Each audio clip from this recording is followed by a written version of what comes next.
বড় স্যারের নার্সিং হোমে? কি চাকরি রে ঝিল? বল না, কি চাকরি করবি? আবার বলছিস 10টা 5টা, কি চাকরি? আমি ওখানে রিসেপশনিস্টের চাকরি পেয়েছি।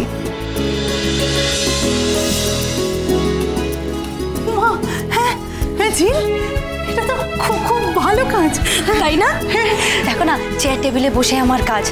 আমি সবার সাথে কথা বলবো, যত লোকজন আসবে, ডাক্তারবাবুদের অ্যাপয়েন্টমেন্টগুলো আমাকে দিতে হবে, কোন ডাক্তার কখন আছে কখন নেই সেগুলো আমাকে ঠিক করতে হবে, ফোন করে খোঁজ নিতে হবে, বুঝেছো? এবার আর ঝিলকে কেউ ছোট করবে না। ভালো কাজ পেয়েছিস রে। তা কত টাকা দেবে? এখনো অব্দি সেরকম ভাবে পাকাপাকি করে কিছু বলেনি, কিন্তু বললো ওই 7-8 হাজার টাকা মতন দেবে।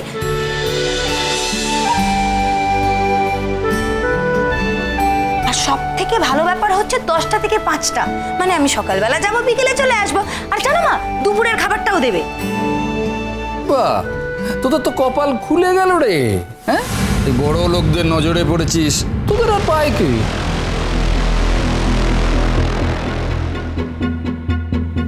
কে কষ্ট হচ্ছে? ও মা, কেমন ব্যাকা কথা দেখো। আরে কষ্ট কেন হবে? আমরা কি তোকে কষ্টের কথা বললাম? তোদের ভালোই হলো, কপাল খুলেছে তাই বললাম, ভালোই তো হয়েছে। ভালো লেগেছে না তো? যখন ভালো খবর মুখটা বেজার করে বলছো কেন? মুখটা দেখে মনে হচ্ছে প্রচন্ড কষ্ট হচ্ছে। হ্যাঁ, ভালো খবর শুনেছো, আনন্দে থাকো, তার জায়গায় মুখে কেন এরকম ভাবে কষ্ট নিয়ে রেখে দিয়েছো? আমি যখন তোমাদের কোনো আনন্দের খবর শুনি, আমি তো মন থেকে খুশি হই, তোমাদের জন্য ভালো চাই। তো আমি যখন আমার আনন্দের কথা বলছি, আমার জন্য কেন তোমরা খুশি হতে পারছো না? হ্যাঁ, এই এই ঝিল, তাহলে কবে থেকে ওই অফিসে যাবি? কাল থেকে। কাল থেকে যাবি তুই? হ্যাঁ রে, কাল থেকে। আরে ঝিল, তাহলে তোকে তো একটু ভালো জামা কাপড় পরে যেতে হয় নাকি রে? তোর তো সেটুকুও নেই। বাবা, আমার আবার ভালো জামা কাপড় দিয়ে কি হবে? আমাকে কি ওরা চিনতে পারে না নাকি? আমি এমনি গেলে ওরা বুঝতে পারবে না? আর তাছাড়া আমার কি মনে হয় বলো তো, ওখানে ওই যে ডাক্তারবাবুদের যেরকম ওই সাদা জামা আছে না, আমাকে সাদা জামা দেবে। তাই? আমি তো মনে হয় ওখানকার রিসেপশনিস্টদের ওরকমই জামা পরতে দেখেছি। আমাকে কিরকম ডাক্তার ডাক্তার মনে হবে, তাই না বাবা? ডাক্তার ডাক্তার মনে হবে, কিন্তু ওখানে তো ওই ছেলেটা আছে যে আমাদের সেই চিরশত্রু, তুই ওর সাথে কাজ করবে কি করে? মানে কেন করতে পারবো না?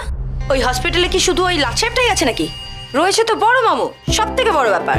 তারপরে রয়েছে ছুটি আন্টি, আরো কত ডাক্তার রয়েছে। ওই একা লাকসাপের জন্য আমি নার্সিং হোমে যাবো নাকি?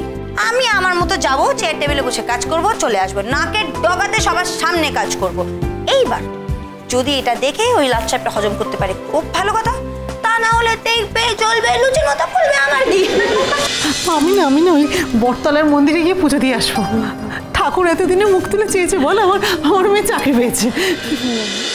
ভোলে বাবা পার করেগা, সোম থেকে রবি প্রতিদিন বিকেল 5:30টায় স্টার জলসায় ও জিও হটস্টারে।